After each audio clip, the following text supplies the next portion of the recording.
Uri gusoma igitabo? Oya ndi gusoma icupa. Kontaje ndi kubona.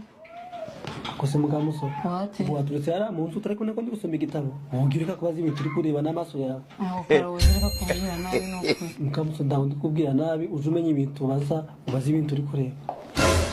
Cyane baza rushako nashatse kumbura gorora nsajije. Ubu zarasubiye kwa nyoko.